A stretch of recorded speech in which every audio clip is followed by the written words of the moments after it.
లేదా తెలుగుదేశం వాళ్ళే చంపించారు అని వాళ్ళు అన్నారు. పోనీ వాళ్ళ మీదైనా ఒక్క సాక్ష్యమైనా ఎందుకు బయట పెట్టలేదు? మీకు అధికారం 5 సంవత్సరాలు ఉంది, మీ చేతుల్లో పవర్ ఉంది, మీ చేతుల్లో పోలీసులు ఉన్నారు, ఎంక్వైరీ సిస్టమ్స్ ఉన్నాయి. అయినా కూడా మీరు ఒక్క ఆధారం కూడా మీరు చెప్తున్న ఈ థియరీలు సపోర్ట్ చేస్తూ ఒక్క ఆధారం కూడా మీకు దొరకలేదు, మీరు బయట పెట్టలేదు అంటే దానికి కారణం అది అవాస్తవం కాబట్టి, దాంట్లో నిజం లేదు కాబట్టి. ఇది వాళ్లకు తెలుసు, ప్రజలకు కూడా తెలుసు. కానీ మీడియా ఉంది కదా అని పెద్ద పెద్ద పాంఫ్లెట్లు వేసుకుంటున్నారు, పెద్ద పెద్ద బ్యానర్ ఐటమ్లు వేసుకొని వాళ్ళకు కావాల్సిన నెరేటివ్ సెట్ చేయడానికి ప్రయత్నిస్తున్నారు. ఇది ఎలా ఉంది అంటే ప్రజలని కన్విన్స్ చేయలేకపోతే ప్రజల్ని కన్ఫ్యూజ్ చేయండి అన్నట్టుగా వాళ్ళ స్ట్రాటజీ ఉన్నట్టుగా కనిపిస్తుంది. కానీ వాస్తవం ఏమిటి అంటే ఈ హత్య ముమ్మాటికి కడప ఎంపీ టికెట్ విషయంగానే జరిగింది. ఇంత ఖచ్చితంగా ఎందుకు చెప్పగలుగుతున్నామంటే చిన్నాన వివేకానంద రెడ్డి గారు నా దగ్గరికి, నా ఇంటికి వచ్చి దాదాపు 2 గంటల పాటు ఈ విషయం నాతో చర్చించడం జరిగింది. కడప ఎంపీ టికెట్కు అవినాష్ కరెక్ట్ కాదు అన్న విషయం వివేకానంద రెడ్డి గారు గట్టిగా నమ్మారు. అదే జగన్మోహన్ రెడ్డి గారితో సహా అందరికీ చెప్పారు కూడా. అయినా కూడా జగన్మోహన్ రెడ్డి గారు అవినాష్కే టికెట్ ఇచ్చారు. ఇచ్చిన తర్వాత ఇక వివేకానంద రెడ్డి గారు కూడా జగన్మోహన్ రెడ్డి గారి మాట గౌరవించి అవినాష్ గెలుపు కోసమే కృషి చేశారు. కానీ ఈసారి అడ్డుకున్న వివేకానంద రెడ్డి గారు ఎప్పటికైనా తనకు అడ్డే అని అవినాష్కి అర్థమైంది. ఈ అడ్డును తొలగించుకోకపోతే ఎప్పటికైనా అవినాష్కి ఇబ్బందే అని అవినాష్కి వాళ్ళ తండ్రికి అర్థమైంది. కాబట్టే ఈ హత్య జరిగింది. ఇవేవీ తెలియనట్టుగా, ఇదేది నిజము కానట్టుగా ఇప్పుడు సునీత భర్తే హత్య చేయించాడు, సునీతే వాళ్ళ నాన్న గుండెపోటుతో చనిపోయాడు అన్న వార్తను సృష్టించింది ఆర్ పుట్టించింది. సునీత చంద్రబాబు గారి కోసం పనిచేస్తుంది అని ఈ మాటలన్నీ కూడా మిమ్మల్ని మీరు రక్షించుకోవడానికి చేస్తున్న ప్రయత్నంగా కనిపిస్తున్నాయి తప్పితే మిమ్మల్ని నిర్దోషులుగా చూపించటం లేదు.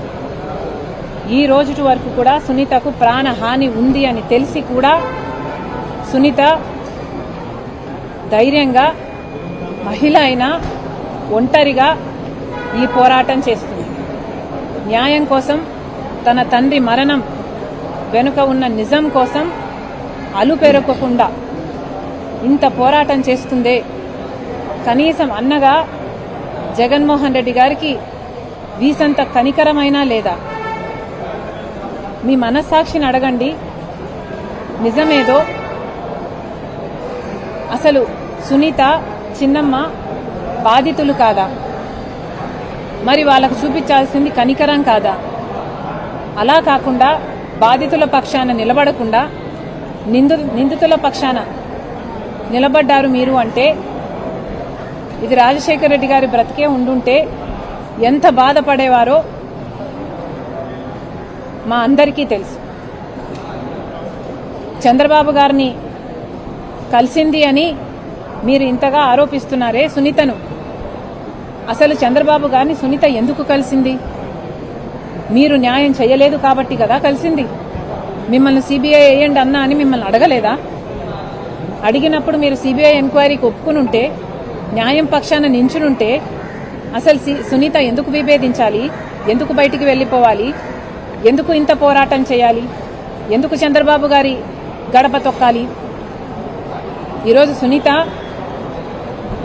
ఇంత ఒంటరిగా పోరాటం చేస్తుంది అంటే దానికి కారణం మీరు వెలేస్తేనే కదా, మీరు తరిమేస్తేనే కదా, మీరు న్యాయం చేయకపోతేనే కదా. తనకి కర్మ పట్టింది ఈరోజు చంద్రబాబు గారిని అడిగేంత కర్మ. అయినా ఏమడిగింది? మీకు చేతనైనంత న్యాయం చేయండి అని అడిగింది. పోనీ చంద్రబాబు గారైనా చేస్తున్నారా? ఏం చేస్తున్నారు? సిబిఐ అన్యాయం చేస్తుంది, బీజేపీ అన్యాయం చేస్తుంది, ఈ కేసును నీరు గారుస్తున్నారు.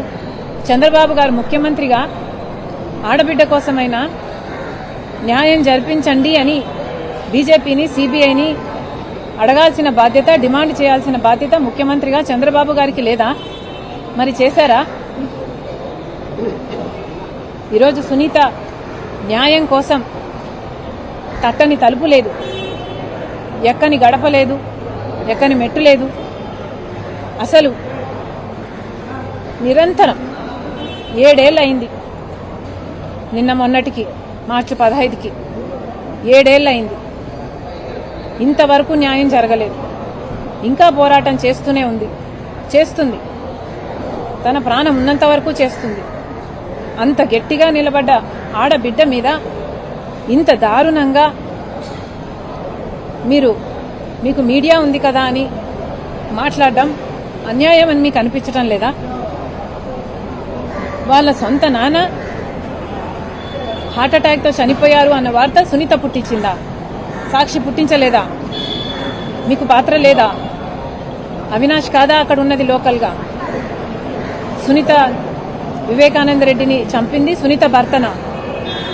మీకు తెలియదా ఎవరు చంపారు? అసలు ఇలాంటి అన్న ఉంటే ఇక శత్రువులు అనవసరం. అన్న అన్న పదానికి కలంకం ఈరోజు జగన్మోహన్ రెడ్డి గారు. ఇంతకంటే మీకేం చెప్పలేం. మేడం, నేను షర్మిలా రెడ్డికి బినామీ కాదని విజయమ్మ ఈరోజు స్టేట్మెంట్ ఇచ్చారు. థ్యాంక్ యూ అమ్మా, థ్యాంక్ యూ అన్న, థ్యాంక్ యూ. మ్యామ్, దాని గురించి ఒకసారి చెప్పండి మ్యామ్, దాని గురించి.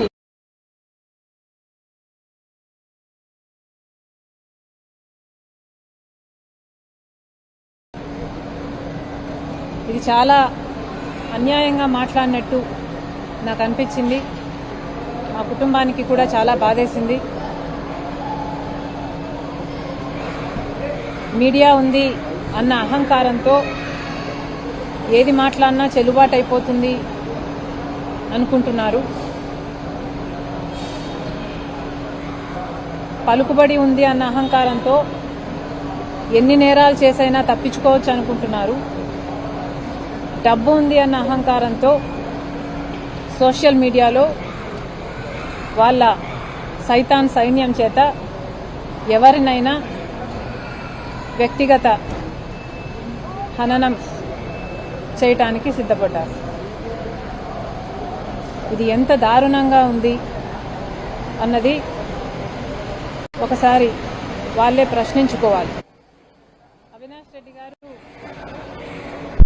ఇచ్చిన స్టేట్మెంట్ని చూసి చాలా బాధపడడం జరిగింది. ఇన్ఫ్యాక్ట్ ఆ స్టేట్మెంట్లు చాలా దారుణమని నాకు అనిపించింది.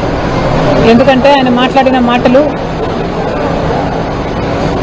వివేకానంద రెడ్డి గారు గుండెపోటుతో చనిపోయారు అన్న వార్త, ఆ థియరీని సృష్టించింది సునీత రెడ్డి గారు అన్నారు. అంతేకాదు